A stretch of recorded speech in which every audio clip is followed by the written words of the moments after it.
Lo que a Dios le llama pecado, yo le tengo que llamar pecado. Le guste a quien le guste y le caiga bien a quien le caiga mal. Lo que Dios le llama bueno, yo le tengo que decir que es bueno. Pero lo que Dios dice que es malo, no puedo inventarme, José, una parábola, una historia para cambiar la historia y decir que no es tan malo. Hay una maldición en Apocalipsis diciendo que el que añada las plagas caerán sobre él y el que quite su nombre será quitado del libro de la vida.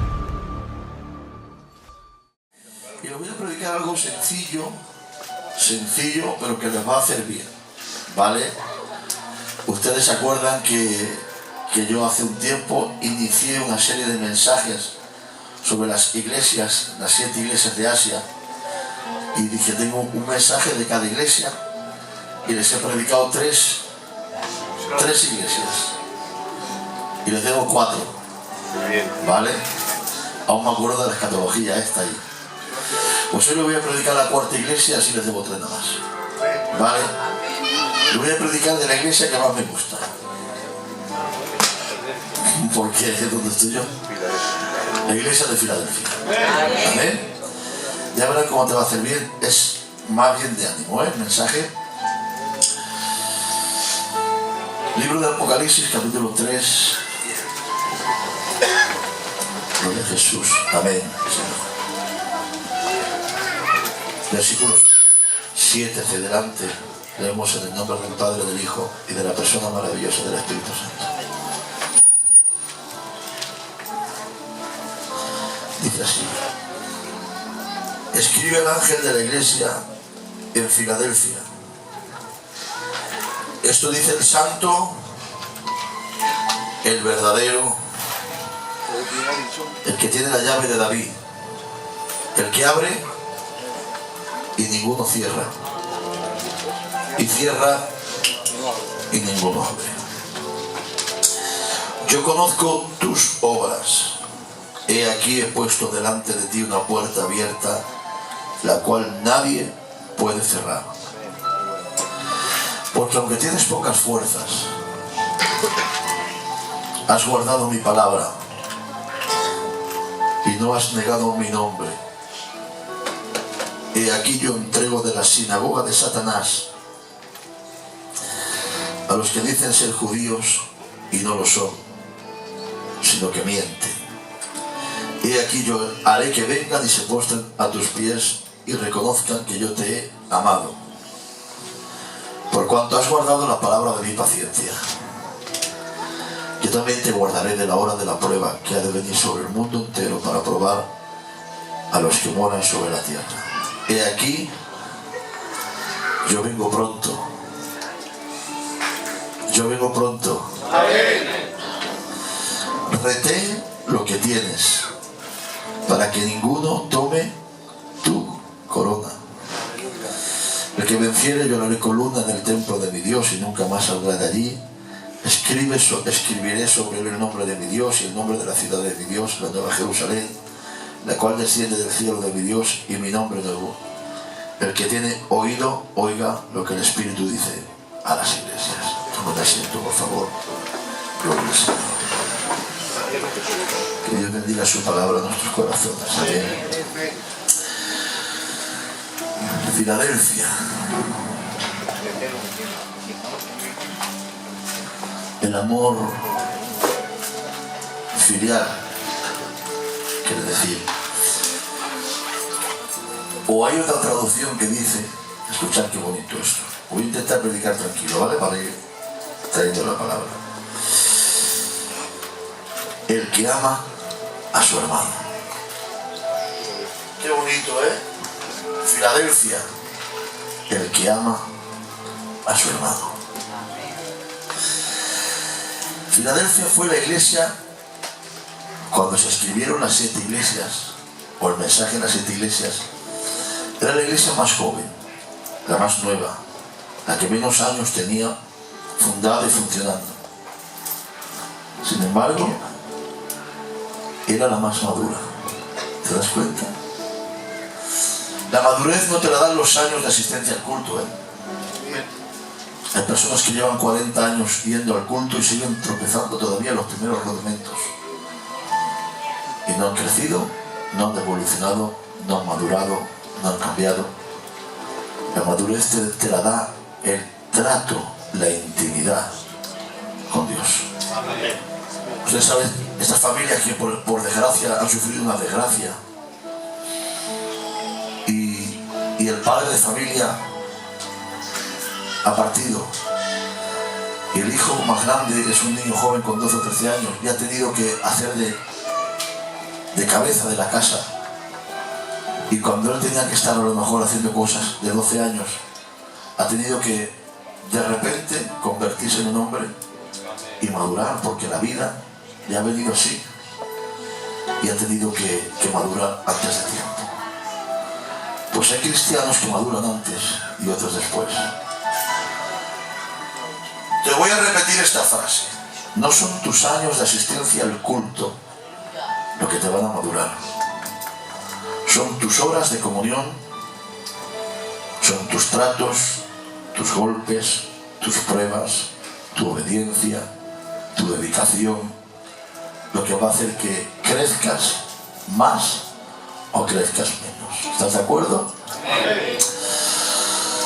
Daros cuenta que, aun siendo la más joven, es la única iglesia de las 7 que no recibe un reproche de parte de Dios. Amén. Fue fundada, según dice la historia, por el rey Átalo II, válgame Dios. Y él la construyó porque tenía tanta devoción y tanto amor hacia un hermano suyo, que quiso construir la ciudad para regalársela a él. Gloria al Señor.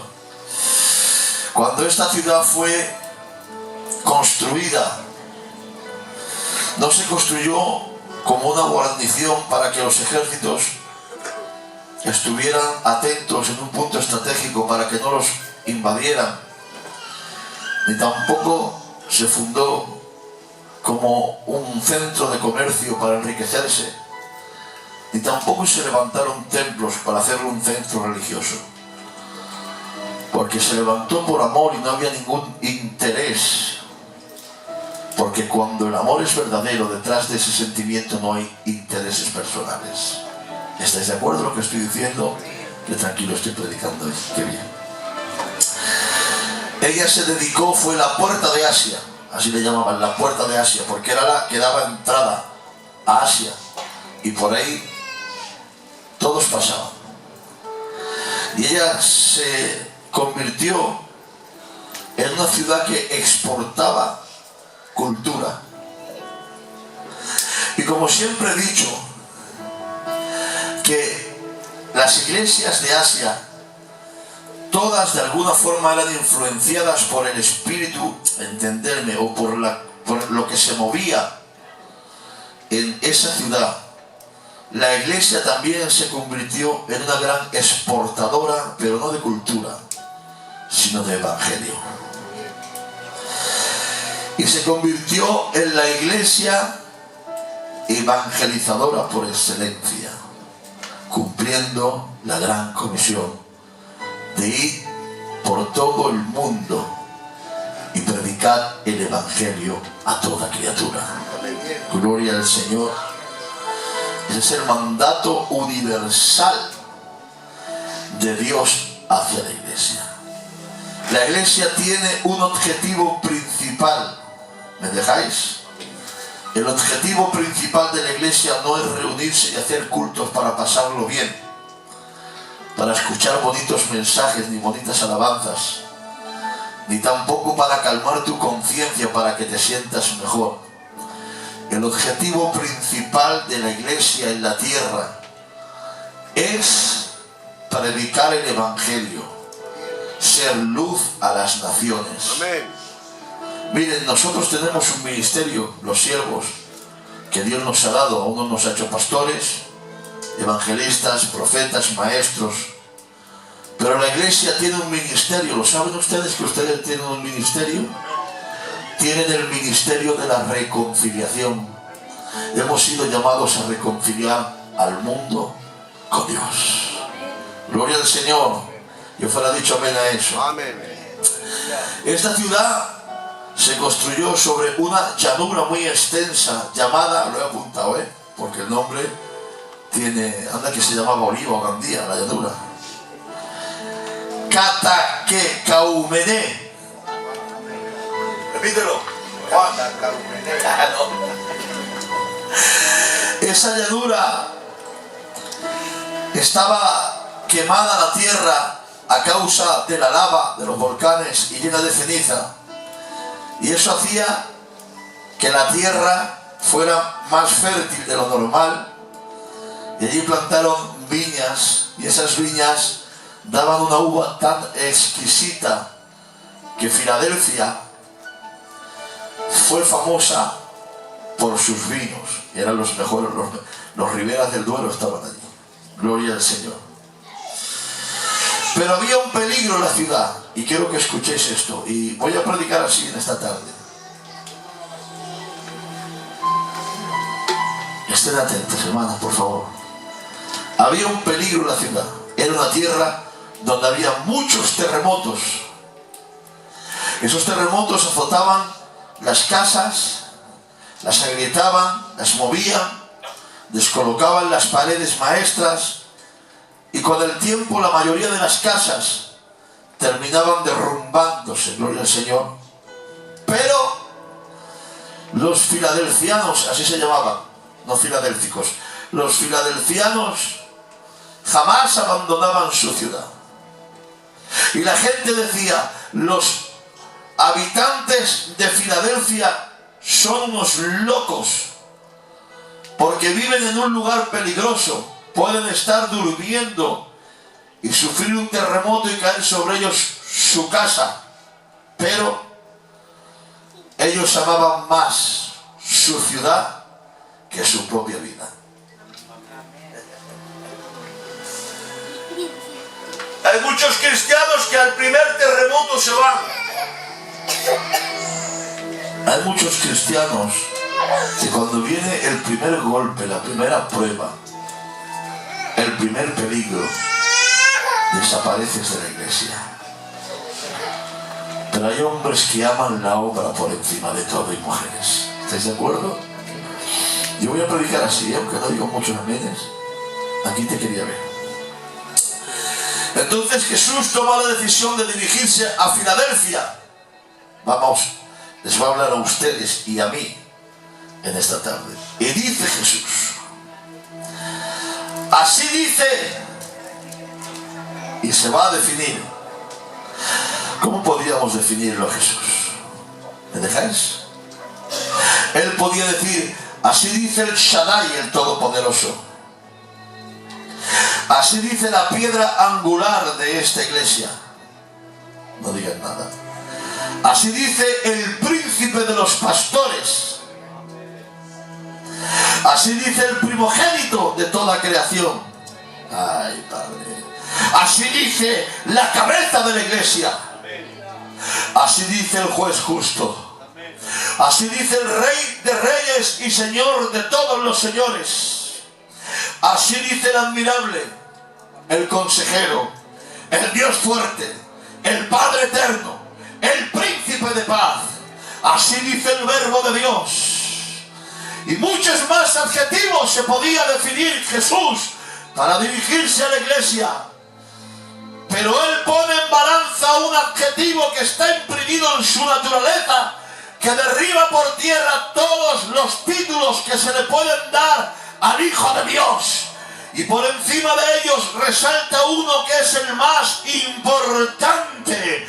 Y dice, así dice el Santo. Porque Dios es bueno, Dios es misericordioso, Dios es paciente, Dios tiene justicia, Dios tiene muchos atributos, pero el atributo elevado a la tercera potencia es que Dios es santo. Dios es santo, Dios es santo. Cuando aparecen en los serafines en el capítulo 6 de Isaías, lo mirarían y dirían: podíamos decir de ti muchas cosas, todopoderoso, grande, eterno, sublime, alto, pero por encima de todo los serafines resaltan lo que más les impacta de Dios, es que Dios es santo. Dios es santo.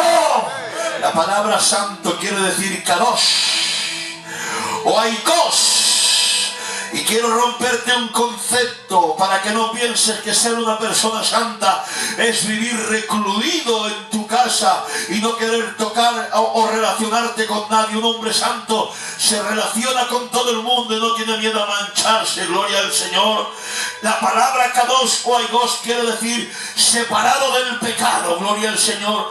No separado de la gente, hermanos, separado del pecado, pero no de la gente. Hay gente que se cree tan santa y tan pulcra que no se ven dignos o no se acercan a según qué gente porque creen que no son dignos de su compañía, de su categoría, de su altura. Pero yo veo en la Biblia al santo de los santos acercándose a los publicanos, acercándose a las rameras, acercándose a la gente de mal vivir, y él jamás se ensució, porque la naturaleza santa no se contamina por el pecado. Atención, no tengas miedo de acercarte a la gente, que ellos no te van a transmitir nada, eres tú el que le vas a transmitir lo que hay en tu interior. ¿Sí o no? Gloria a Dios. El santo y el verdadero, gloria al Señor. Verdadero quiere decir que siempre dice la verdad. O lo dice de otra manera más bonita, el RAE, el diccionario de la Real Academia Española. Dice: el que ama o el que es amigo de la verdad. Es difícil ser amigo de la verdad, porque a veces la verdad se pone de tu lado y te defiende, pero a veces la verdad se pone enfrente y te acusa. A veces la verdad te da la razón y te hace ganar en cualquier cosa, pero a veces te quita la razón y te hace perder. Y ser amigo de la verdad es difícil, porque la verdad, mientras esté a mi lado, José, me defienda y defienda mi casa, soy amigo de esa verdad. Pero cuando la verdad está señalando lo mío, entonces ya no quiero saber tanto de la verdad. Pero el hombre que quiere abrazar la verdad tiene que abrazarla en todas sus consecuencias, cuando la verdad le dé la razón y cuando la verdad se la quite. ¿Estás de acuerdo con esto, sí o no? ¿Le quieres dar un fuerte aplauso al Señor? A ver si así te activas un poquito, por el Señor. El que tiene las llaves de David. Escuchad esto. El rey Sedequías tenía un mayordomo llamado Eliaquim, que cuando alguien quería entrevistarse con el rey en privado, Eliaquim tenía unas llaves de unas puertas secretas, de unos pasadizos secretos que te llevaba hasta la presencia del rey. Abría la puerta y allí te daba audiencia al rey. Gloria al Señor. Eran las llaves de Eliaquim las que abrían la puerta para ver al rey. Pues bien, te voy a presentar a uno que también tiene unas llaves. Cuando Juan le oí, dice, y cuando oí la voz que conmigo hablaba, vuelto vi. Dice, me volví para ver la voz que conmigo hablaba y vuelto a mí, a uno semejante al Hijo del Hombre. Y cuando lo vi, caí como muerto. Y él puso su diestra sobre mí y me dijo: Juan, no temas. Dice: yo soy el que estuvo muerto, mas ahora vive por los siglos de los siglos. Y levanta la mano y hay algo en la mano de él, del Hijo del Hombre. Dice: tengo las llaves del imperio de la muerte y del Hades. Él tiene la llave para llevarte al cielo. Él tiene la llave para darte audiencia al rey. Cuenta una historia que en la guerra de la independencia había un soldado que estaba esperando ser sentenciado a muerte. Y la madre de ese soldado se fue a la capital de Estados Unidos, Washington. El presidente era George Washington. Era el único que podía indultarlo y poder perdonarle de la muerte y librarlo. Y cuenta la historia que esta madre quiso entrar dentro del palacio donde estaba el presidente George Washington, y los soldados le cerraban la puerta y decía: ¿tiene usted audiencia con el presidente? Y decía: no, pues no puede molestarlo porque está reunido en una reunión importante. La sentencia era cuestión de minutos de que le quitaran la vida. Gloria al Señor. Y ella se fue a un parque y comenzó a llorar. Y dice la historia que un niño pequeño de 4 o 5 años le dijo: señora, ¿por qué llora usted? Y ella le contó su problema y le dijo: tengo un hijo que lo van a condenar y a sentenciar a muerte. Es cuestión de horas que le quiten la vida y quiero ver al presidente, pero me cierran las puertas. No puedo entrar porque no tengo audiencia y está reunido en una reunión muy importante. Y la historia dice que ese niño le dijo: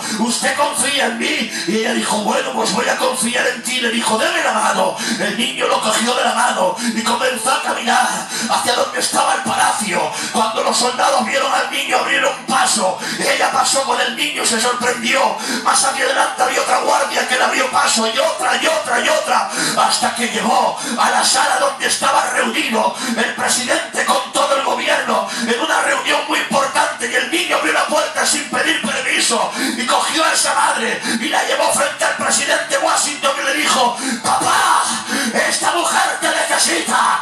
Eso es lo que ha hecho Jesús. Cuando no teníamos audiencia, nos ha cogido de la mano, ha abierto las puertas con la llave y nos ha dicho: papá, Oliva, te necesita.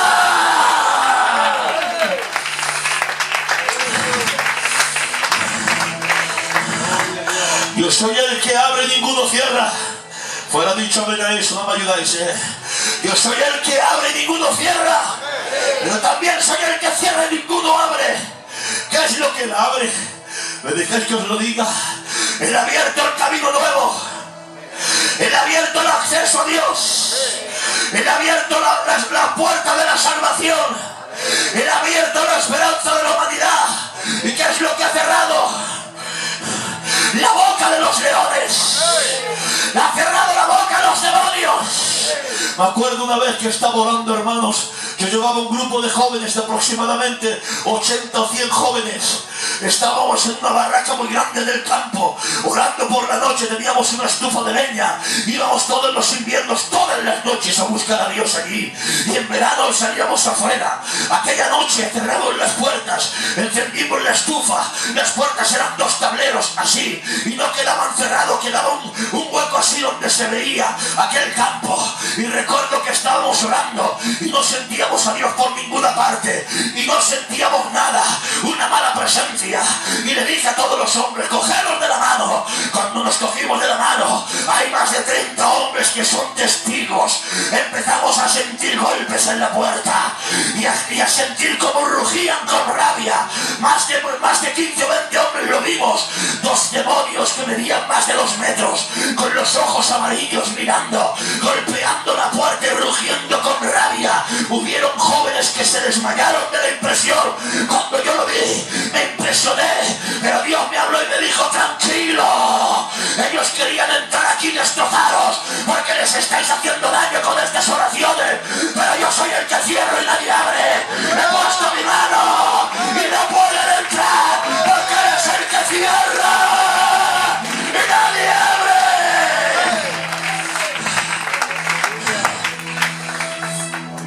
Yo conozco tus obras y he puesto delante de ti una puerta. ¡Oh!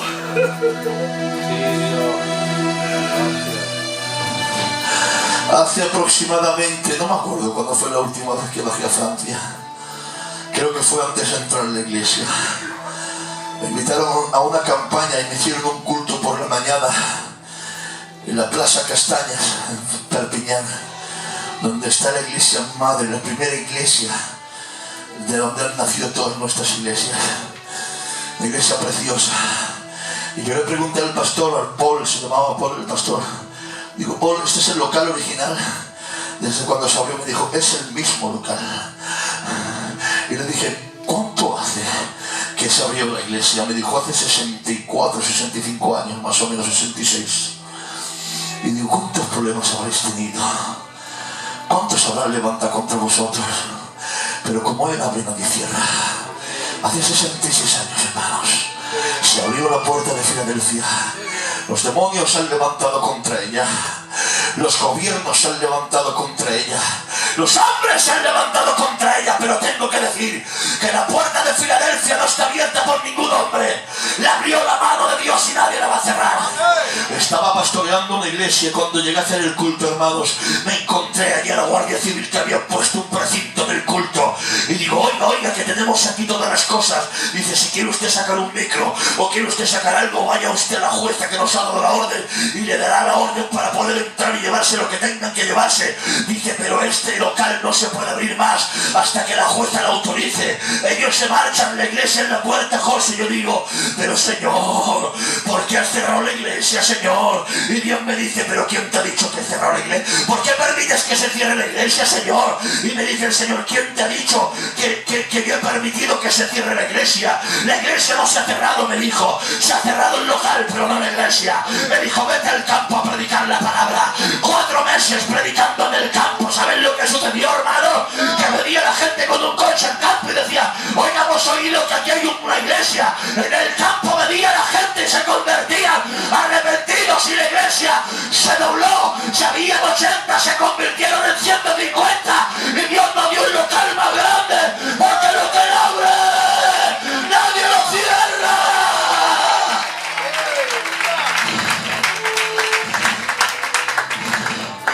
Que aunque tienes pocas fuerzas, has guardado mi palabra y no has negado mi nombre.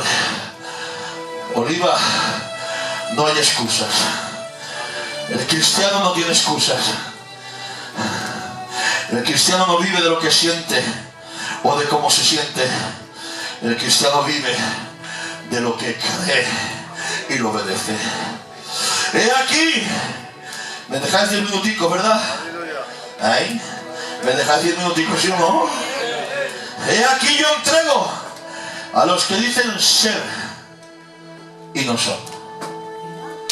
No son peligrosos, porque los que no son y lo dicen, los ves. Los que dicen ser y no son, los tienes que descubrir.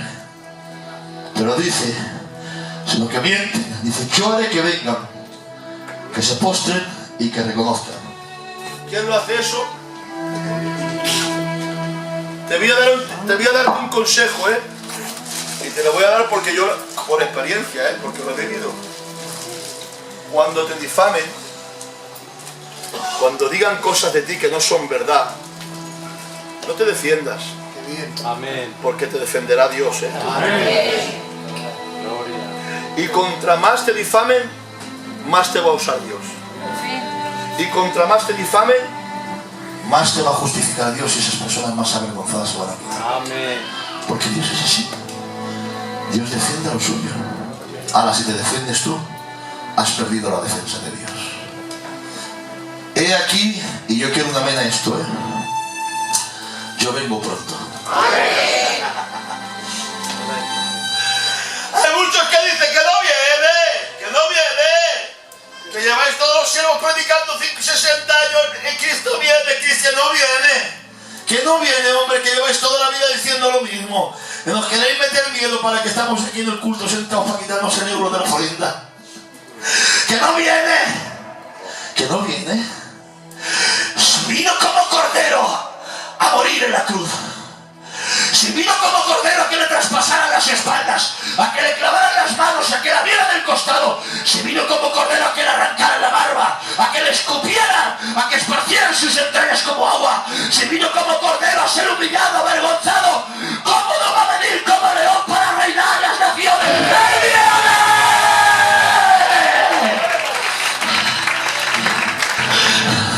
Porque ve que el libro de la redención no se abre, y se grita en el cielo diciendo, ¿quién es digno de abrir el libro, de desatar los sellos? Y Juan llora, porque si no se abre el libro, hermanos, es que no ha venido Cristo. Si no ha venido Cristo, hermanos, es entonces que no se ha manifestado el anticristo. Si no se ha manifestado el anticristo, no caen los 21 juicios del Apocalipsis, sino caen los 21 juicios. No cae el último juicio, que es el terremoto y el granizo, sino cae el último juicio. Los ejércitos no se arman contra Israel en el Magedón. Si no hay el Magedón, Israel no se va al desierto. Si Israel no se va al desierto, no se cumple la profecía de Zacarías 12:10. Si no se cumple la profecía, Israel no clama. no aparece en las nubes. Si no aparece en las nubes, Él no destruye al hombre inicuo con el espíritu de su medida y el resplandor de su cola, con el resplandor de su medida y el espíritu de su boca. Si no lo destruye, no lo lanza al abismo durante 1000 años. Si no lo lanza, no lo suelta. Si no lo suelta, no hay Gog y Magog. Si no hay Gog y Magog, no hay juicio ante el trono blanco. Si no hay juicio ante el trono blanco, el diablo del lanzado al lago de fuego y azufre. Y si el diablo del lanzado, la iglesia no pasa la eternidad y no se cumple, pero es lo que quieras, iglesia. Él va a venir, los juicios van a caer, Armagedón vendrá, el diablo será lanzado, suelto, vendrá Gog y Magog y todos los demonios irán al lago de fuego y la iglesia nos vamos a la eternidad con Dios. Él viene, hombre. Lo estamos esperando más que nunca. El Espíritu y la novia dice: ven, Señor Jesús.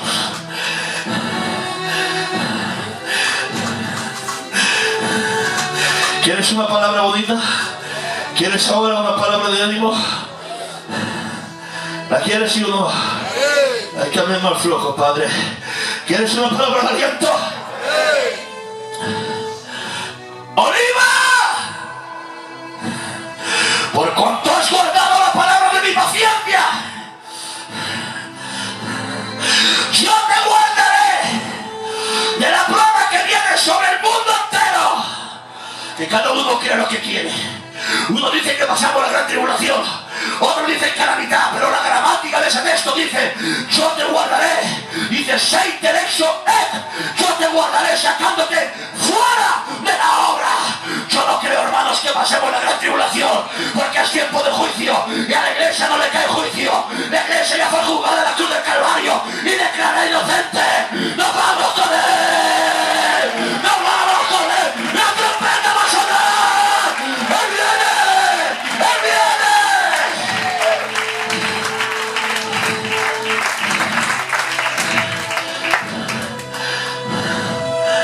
Pero retienes.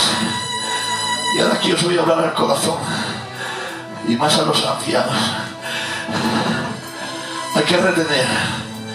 Mirad, yo no estoy en contra de los métodos nuevos. No estoy en contra, siempre y cuando sean de Dios y bíblicos y de bendición. Estoy a favor. Miren, yo creo que las redes sociales es un arma que bien utilizada puede alcanzar a mucha gente. Creo en los eventos que se están haciendo, aunque parecen que sean eventos de un poquito de espectáculo, dentro de eso hay gente que es tocada y transformada y se quebranta. Está bien lo nuevo, pero yo me quedo con lo viejo. Hermanos, perdonadme, pero creo que antes iba mejor el evangelio que ahora. Creo que antes iba todo un poquito mejor, hermanos. Yo me quedo con lo que me enseñaron mis ancianos de Tarrasa, hermanos. ¿Qué me enseñaron los ancianos de Tarrasa? A predicar bien. No, eso no, porque no sabían predicar. Me enseñaron a tener amor por la obra. Me enseñaron a tener amor por las almas. Me enseñaron a que la santidad era algo obligatorio de un siervo. Me enseñaron que un hombre de Dios tiene que esforzarse y dejar todo por servir a la obra. Me enseñaron a respetar. Me enseñaron la ética cristiana y la ética ministerial. Me enseñaron que todas las cosas se ganaban de rodillas orando al Señor. Yo creo en lo nuevo, pero me quedo con lo viejo, hermanos. Quiero lo de antes. Como antes era el evangelio, me gustaba más. Había más respeto, había más gloria, había más temor, había más conciencia. Me acuerdo que una vez, hermanos, un gitano, viejo era el gitano, tuvo un problema con su hijo, su sobrino y yo con su hijo. Hicimos una cosa mal hecha. Yo era un niño, tenía 20 años, y recuerdo que vino él y nos gritó, nos chilló muy fuerte, y yo agaché la cabeza y dije: vale, perdóneme, y me fui al campo a orar llorando, porque dije: me porto mal. A la hora y media, hermanos, vino el gitano al campo a buscarme, porque él sabía que yo me podía llorar. Vino llorando y me decía: perdóname. Con 60 años me decía: pero ¿qué le voy a perdonar yo a usted? Me decía: perdóname. Me iba a sentar a comer el plato que me ha puesto La mujer y había algo que me decía, no comas, pídele perdón que le has hecho daño. Él no miró que era viejo, él no miró que era más grande que yo, él miró que había dañado a un joven y fue a pedir perdón. Ese era el evangelio que yo antes había. Ojalá volvamos a ese tiempo de antes.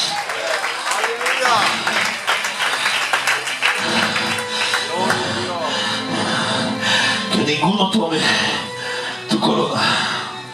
Hay gente que está tan preocupada mirando la vida de los demás que está perdiendo la suya. Aprende a ser feliz con lo que tienes y no te fijes tanto en lo que otro tiene. Tú sé feliz con lo que Dios te ha dado, que la vida son 4 días y se va, y te amargas y vives amargado. Lo que Dios te haya dado, valóralo, valóralo, por favor. Y voy a terminar. Gracias. Al que venciere, los 35 minutos, déjame 5 y ya termino. Al que venciere, le haré columna. ¿Cuánto hace que se hizo la iglesia esta? ¿La iglesia más o menos? 30 años más o menos, año arriba, año abajo. Más de 30 años. Vale. Y esas columnas se hicieron a la vez que el edificio. No, cuando se hizo todo el edificio, esas columnas se levantaron. ¿Vale? ¿Con qué idea? Con que estuvieran ahí años y años y años y años. Porque una columna se hace con la idea no de ir moviéndola, porque no es algo decorativo. Esto se mueve, se pone aquí, así cambia el cuadro, cambiamos la silla, cambiamos el púlpito. Pero la columna nunca la vamos a mover.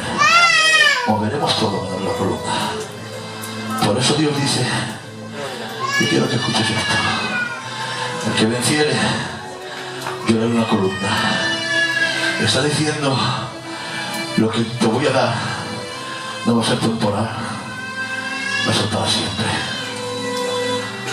No merece la pena dedicar 80 años para Dios